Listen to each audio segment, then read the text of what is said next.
everyone, it's Catherine from CatherinePuller.com, and I have Eva here because I want to show her what I did today before I show you. Eva, look at this card that I made. You want to show them real quick? Sure. Show, yeah. Is it cool?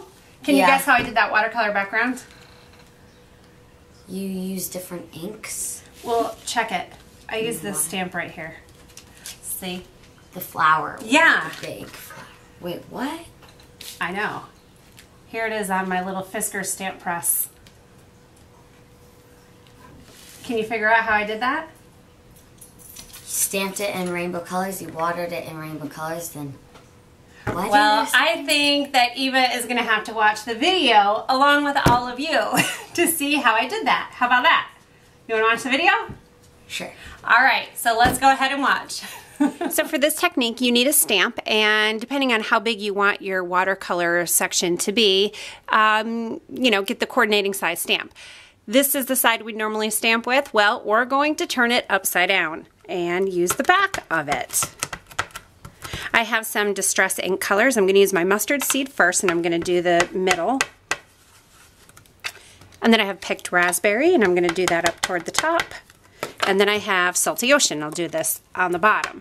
And I did the mustard seed first because I didn't want to do blue and then yellow on top because the yellow is lighter and the ink pad would get kind of messed up if I did it that way. So always go light first. Then I'm going to take my water bottle and I'm going to heavily spritz this. Get it really, really super wet. Leave it just for a second. Pull in my watercolor paper. And then I'm just going to turn this upside down. You can see my colors are already moving together. And because I used the pink and yellow and blue, we're going to get a rainbow effect. So I'm just going to hold it down for a minute and transfer this ink.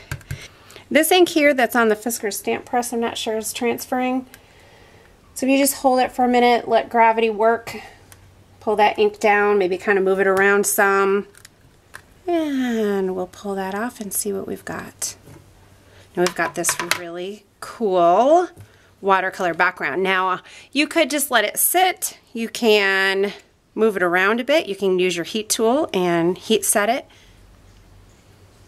You can get some drippies going on. So I'm just going to let it sit now and dry. So while that is drying, we're going to use the Cover a Card background stamp by Impression Obsession. It's just a pinstripe and I love it. I've used this before tone on tone with an iridescent ice embossing on the background and it looks stunning. I've done it white on white, and so now I'm going to do the iridescent ice on black.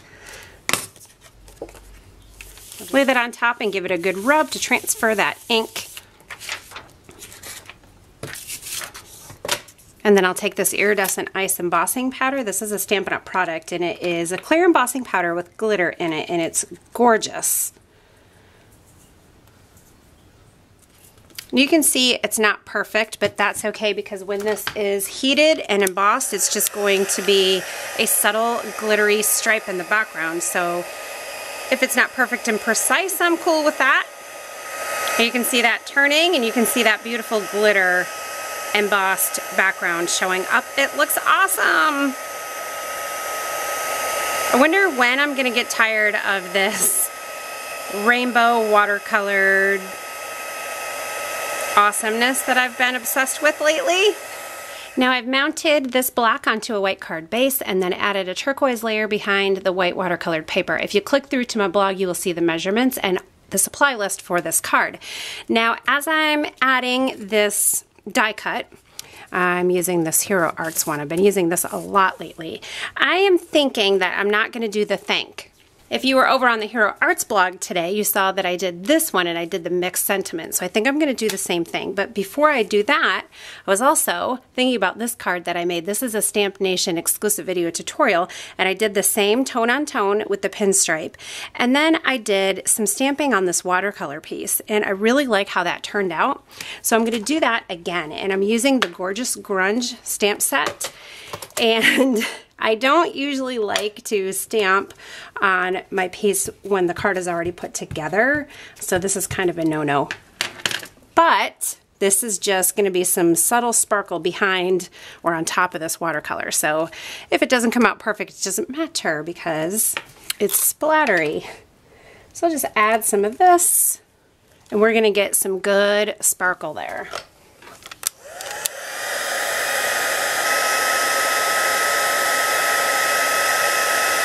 Now this next part, I'm a little bit nervous to do this because this is going to make a difference if I mess it up.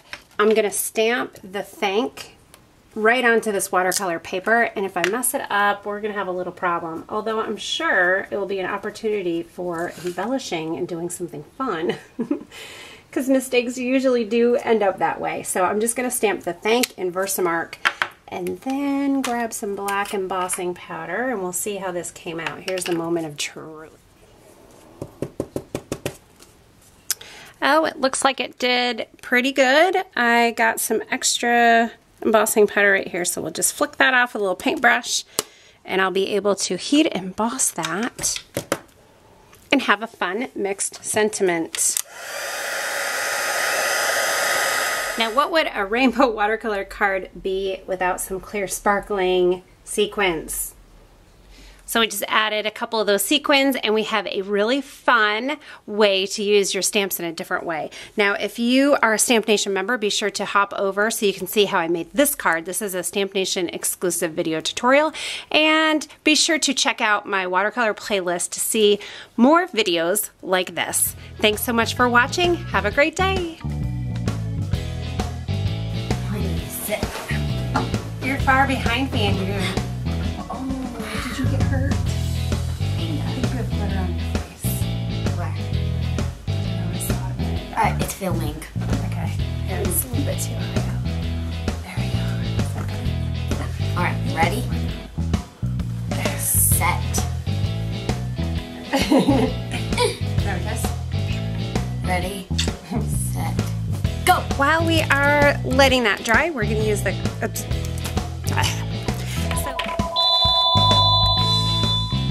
Say goodbye. Bye.